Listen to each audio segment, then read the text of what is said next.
Magandang araw mga kakwentuhan, magmamanok. Ako po si Alin Real ng AGD Game Farm dito sa Barangay Muaan. Ito po yung boss and partner ko sa AGD, boss Dudoy Dudoy Dagangon. Dagangon. Nag-start kami na partner noong 2018. 2018. Nag-start kami naghilig ng manok noong kami naggagamit lang ng manok sa mga kumpare hanggang kami naging breeder saka fighter. Dati-dati kuan jud murag sa dugo na. Sa dugo na nagkahilig pero walang material na mabili na maganda. Kung nakilala ko si paring Allen noon na kasi mahilig din sa sabong. Kami na bibili kami ng magandang breed material. Way back 2018, nagsimula lang kami ng 5 inahin, 2 broodcock. Doon lang namin pinapalago yung breeding namin. Hanggang sa lumaki at nakapag-champion at nakapabili na din kami ng breeding material, di boss. Sa ngayon, sa WPC1 namin, siguro na sa 150 yung kakirel na. Sa tray, merong maliit lang, siguro 80. Ang mga breeding material namin dito, galing kay Sir Danny Yap ng DCY, Davao. Yun yung mga nananalo namin ngayon. Simula nung nagbili kami sa kanila, medyo maganda yung mga panalo na lumalabas sa mga mga stags namin, saka mga bull stags. Nagcha-champion kami sa Hagunoy ng 6 bull stag. Champion din kami ng 6 stag. Nag-runner up din kami ng 5 stag. Saka sa Tagum, naka-runner up din. At mayroon kami mga material na galing din kay Jujun Magsayo ng LPM Farm, kay Sir Jan Uy Bico. Nagkuha na din kami ng bago ngayon para upgrade. Pagpili ko ng materialis, bago ako nagbili, nag-search muna ako kung maganda ba yung mga panalo ng mga farm na kinukunan ko. Saka kinukuha ko yung pang-compete sa ngayon na taon, yung mga sweaters, yung mga Dan Gray ni DCY, Bill Sims. At nag-upgrade din kami ng mga wallet kelso ni Jan Uy Bico, saka yung yellow-legged ni Jan Uy Bico, saka yung bago namin kinuha na Jerry Jerkins Golden Boy, saka Sanino White. Yun yung mga bago namin upgrade ngayon na breeding material. Ang criteria ng seleksyon namin sa material is yung buka yung katawan ng broodcock, maganda yung station, at sa broodhead naman yung medyo labas yung paa, hindi kimpi, saka buka yung katawan, mapula yung mata, medium to high station lang. Saka paglakad, sexy talaga. Katulad nung pagpili ng mga chicks natin dyan sa labas. Sa akin, yung Boston sweater. Yun talaga ang pinaka-paborito ko. Nasa taas, angat siya. Tsaka angat, tsaka may cutting. Yun ang gusto ko talaga. Ang ginagamit namin sa mga breeding namin, yung LDI, dati Beta Bet, ngayon Beta Egg. Saka yung magtuturo kami ng bib sa mga broodcocks. At nagtuturok din kami sa mga broodhen namin ng Tayabix. Pag-start namin ng breeding, yung mga na-produce namin, puro fight lang, special use lang. Fight lang kami ng fight. Mayroon din gusto magbili pero hindi pa namin na-share.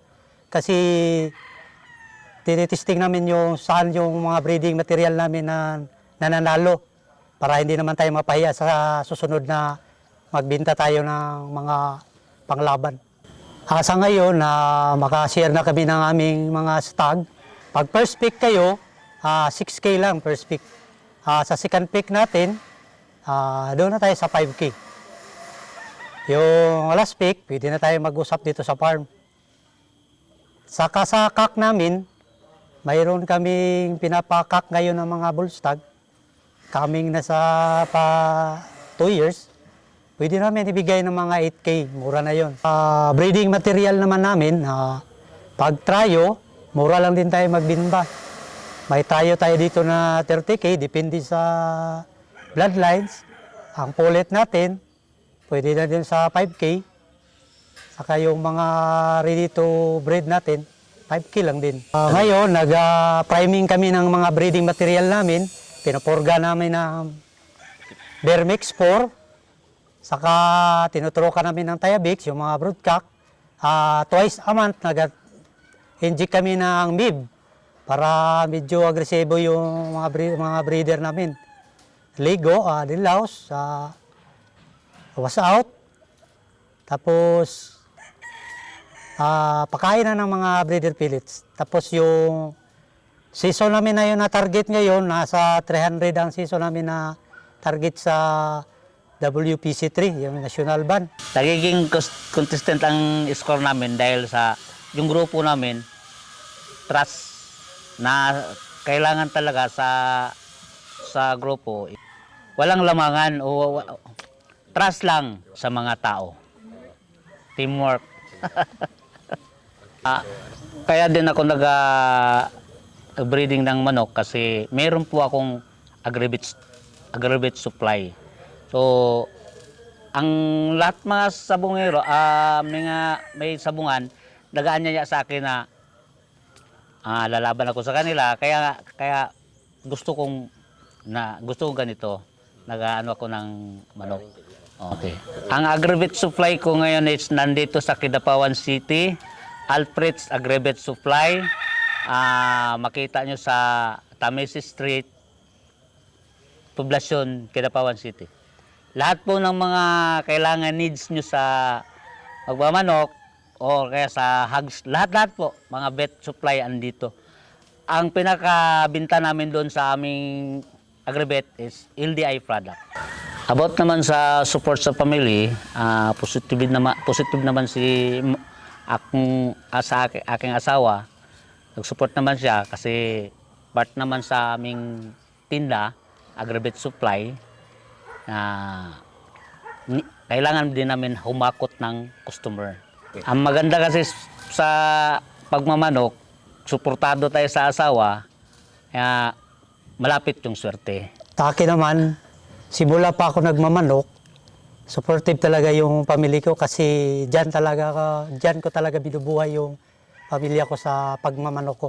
Since na nagmanok ako, nagkaroon din ako ng business sa incubator at sa breeding naman, yung bisyo ko, ginagawa kong negosyo.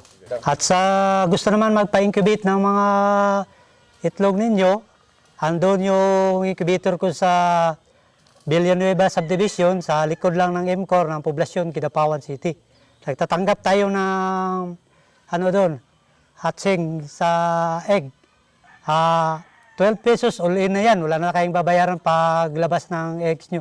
Ang sisiyo.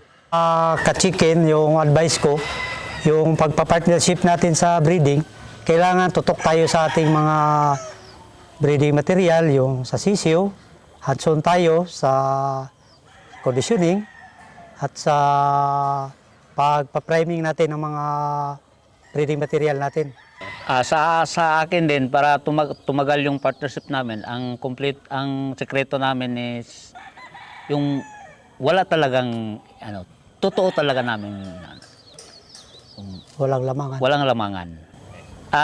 Binabati ko kay Vice Gov Efren Piñol, lahat ng mga staff ko sa Alfred's Aggregate Supply, asawa ko na sumusuporta, Fritzy Dagangon, sa mga tao ko sa farm na sumusuporta din, keep a good work, para din sa atin to lahat. Binabati ko yung asawa ko, ang mga anak ko, na kung wala ako doon sa bahay, sila nagpapakain ng mga manok ko. Very supportive. Saka yung kuya ko na nag-manage ngayon sa incubator ko. At sa mga kaibigan ko, mga kumpare ko, si Edwin Dinaga, yung kapatid niya si Edwin Dinaga, si Pare Jongjong, na mga breeder din ng Kidapawan. Saka yung hindi ko pa na-mention ng mga kaibigan kong magmamanok. At saka yung mga dating handler, pag-breed na din kayo. Nasa breeder ang pera.